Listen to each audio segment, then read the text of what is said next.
ખૂબ જલસા કરી લીધા. હવે ચેતી જજો, 2026-27નું વર્ષ એક સામટી અનેક મુસીબતો લઈને આવવાનું છે. એવું હું નહીં પણ સારા સારા નિષ્ણાતોનું કહેવું છે. કાકા તમે બીવડાવવાનું રહેવા દો. તો ભાઈ આખો વિડીયો જોજો. બીવડાવતો નથી, ચેતવું છું. ધગધગતો ઉનાળો તમે જોયો કે નહીં? હવે ચોમાસું નબળું જવાની આગાહી છે. ઉપરથી ટ્રમ્પના આળવિતરાપણાનો અંત આવવાના અણસાર દૂર દૂરથી દેખાતા નથી, જેની સીધી અસર આપણા ખિસ્સા, આપણા રસોડા ને આપણા રોજિંદા જીવન ઉપર પડવાની છે. સમસ્યા હોય તો એના સમાધાન પણ હોય છે, જેની વાત આપણે વિડીયોમાં આગળ કરીશું. છતાં ચેતતો નર સદા સુખી. આવનારા પડકારોને સમજવાની અને પાણી આવે એ પહેલાં પાળ બાંધવાની નીતિ અપનાવવામાં નહીં આવે તો ભૂખ ભેગા થવું પડશે. આર્થિક સંકટની માંડીને વાત કરું છું. નંબર 1 નબળું ચોમાસું, નંબર 2 વધતું તાપમાન, નંબર 3 મોંઘું ક્રૂડ ઓઇલ અને નંબર 4 ખાદ્ય પદાર્થોનો ફુગાવો. આ બધું એક ઘોડે ચડીને આવવાનું છે, જે ભલભલાની પાડ કાઢી નાખવાનું છે. દુકાળમાં અધિક માસ. બસ ભારતની પરિસ્થિતિ અત્યારે કંઈક આવી જ થવા જઈ રહી છે. અત્યાર સુધી આપણે આ બધા જોખમોનો અલગ અલગ રીતે સામનો કર્યો છે, પણ જ્યારે આ બધી મુશ્કેલીઓ એક સાથે આવે ત્યારે ખૂબ જ ખતરનાક બની જવાની છે. ભારતની અર્થવ્યવસ્થા હજુ પણ સસ્તી ઉર્જા, સ્થિર ચોમાસું અને ગ્રામીણ માંગ પર ટકેલી છે. આ ત્રણેય પર અત્યારે એક સાથે મોટું દબાણ આવી રહ્યું છે. એક તો પહેલેથી જ મોંઘવારીએ માજા મૂકી હતી અને ટ્રમ્પ કાકા વિફર્યા એટલે પડિયા ઉપર પાટું જેવો ઘાટ ઘડાયો. સૌથી પહેલો ફટકો આપણને ઉર્જા અને ક્રૂડ ઓઇલના ભાવથી પડ્યો છે. ભારતમાં વપરાતું 85% ક્રૂડ ઓઇલ અને 50% ગેસ વિદેશથી આયાત કરવામાં આવે છે. સ્ટ્રેટ ઓફ હોર્મ્યુઝ નામનો દરિયાઈ માર્ગ, જ્યાંથી દુનિયાનો 20% જેટલો તેલ અને LNGનો વેપાર થાય છે, ત્યાં અત્યારે ભારે વિક્ષેપ ચાલી રહ્યો છે. આના કારણે એપ્રિલ મહિનામાં ક્રૂડનો ભાવ બેરલ દીઠ $114 હતો અને મે મહિનામાં તેનાથી પણ ઉપર રહ્યો હતો, જે આપણા જેવા ગરીબ દેશ માટે બૈડામાં ઘા સમાન છે. રોજનું લાવીને રોજનું ખાતા લોકો અત્યારે કરકસર કરે તો ક્યાં કરે? છેવટના ઉપાય તરીકે તેમણે સંતાનોને નિશાળેથી ઉઠાડીને કામે ચોંટાડી દીધા છે. પેટ્રોલ અને ડીઝલના ભાવ તો વધ્યા જ છે, પણ વાત અહીંથી અટકી જવાની નથી. જ્યારે ઈંધણ મોંઘું થાય એટલે પરિવહન કે દૂરનો ખર્ચ વધે અને તેનો સીધો બોજો શાકભાજીથી લઈને ઘર વખરીના તમામ સામાન પર પડે છે. આખરે સામાન્ય માણસનું બજેટ ખોરવાઈ જાય છે અને તે બિનજરૂરી ખર્ચ કરવાનું ટાળે છે, જેનાથી બજારમાં માંગ નબળી પડી જાય છે. પરિણામે દરેક વેપાર ધંધામાં મંદી પ્રવર્તે છે.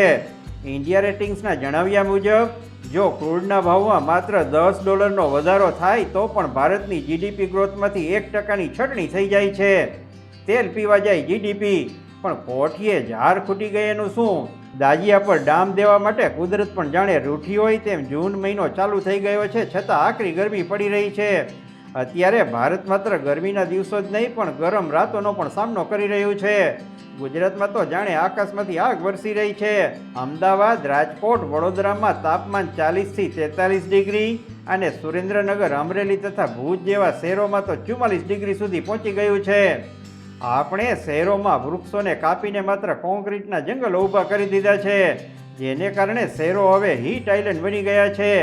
2015થી 2019 વચ્ચે જેટલા વૃક્ષોનો વિસ્તાર વધ્યો હતો તેના કરતાં 18 ગણો વિસ્તાર આપણે ગુમાવી દીધો છે. આ કોન્ક્રીટ અને કાચની ઇમારતો આખો દિવસ ગરમી શોષી લે છે અને રાત્રે બહાર ફેંકે છે, જેથી રાત્રે પણ તાપમાન 30થી 36 ડિગ્રી રહે છે અને શરીરને ગરમીના તણાવમાંથી મુક્ત થવાનો મોકો જ નથી મળતો. ગરમી વધવાથી મજૂરો કામ નથી કરી શકતા, બાંધકામ ધીમું પડી જાય છે અને ફેક્ટરીઓનો સંચાલન ખર્ચ વધે છે. એક અંદાજ મુજબ આનાથી ભારતના અર્થતંત્રને $150 બિલિયન નુકસાન થઈ રહ્યું છે. આવી સ્થિતિ સર્જાતા લોકો ભૂખ વળસકે આવી જાય છે ને ચોરી ચપાટીના રવાડે ચડી જાય છે. લખી લેજો, આવનારા સમયમાં સ્થિતિ આનાથી પણ વણસવાની છે. હવે વાત કરીએ સૌથી મોટા આર્થિક ખતરાની, જેને સુપર અલ્નીનો કહેવામાં આવે છે. 2026માં માનવ ઇતિહાસનો સૌથી શક્તિશાળી અને મોટો સુપર અલ્નીનો આવવાની શક્યતા છે. જ્યારે જ્યારે અલ્નીનો આવે છે ત્યારે ઋતુચક્રની આખી સિસ્ટમ જ ખોરવાઈ જાય છે. આનાથી વરસાદ મોડો, નબળો અને છૂટો છવાયો પડે છે. ટૂંકમાં વરસાદ પડવો જોઈએ એટલો પડતો નથી. જો કે આંસુ, સાસુ ને ચોમાસું ક્યારે વરસે એ નક્કી નહીં. જૂનવાણી માણસોને ખબર હશે કે ભારતમાં અગાઉ પણ અલ નીનો આવી ચૂક્યો છે.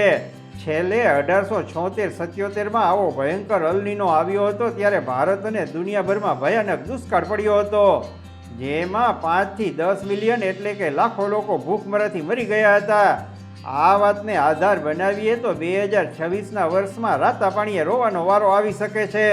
ભારતમાં ખેતી માટે હજુ પણ 60% ખેડૂતો અને 44% ખેતીલાયક જમીન સંપૂર્ણપણે વરસાદ પર જ નિર્ભર છે. હવામાન વિભાગે 2026 માટે સામાન્ય કરતાં 6% ઓછા વરસાદની આગાહી કરી છે. જો વરસાદ ઓછો પડશે અથવા ઓગસ્ટ-સપ્ટેમ્બરમાં વરસાદ ખેંચાઈ જશે તો ચોખા, કઠોળ, સોયાબીન અને કપાસ જેવા ખરીફ પાકો બરબાદ થઈ જશે. અન્ન દેવતા રૂઠે એટલે બધું જ રૂઠે. ખેતી નિષ્ફળ જશે તો શાકભાજી, કઠોળ અને ખાદ્ય તેલના ભાવ આસમાને પહોંચશે. ટમેટા અને ડુંગળીના ભાવ તો અગાઉ પણ આપણું બજેટ ખોરવી ચૂક્યા છે.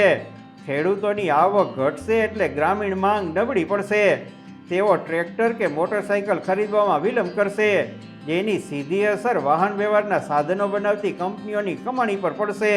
જો આ કંપનીઓ ઉત્પાદનમાં ઘટાડો કરશે તો ઘણા લોકોની નોકરીઓ ઉપર કાતર ફરી જવાની.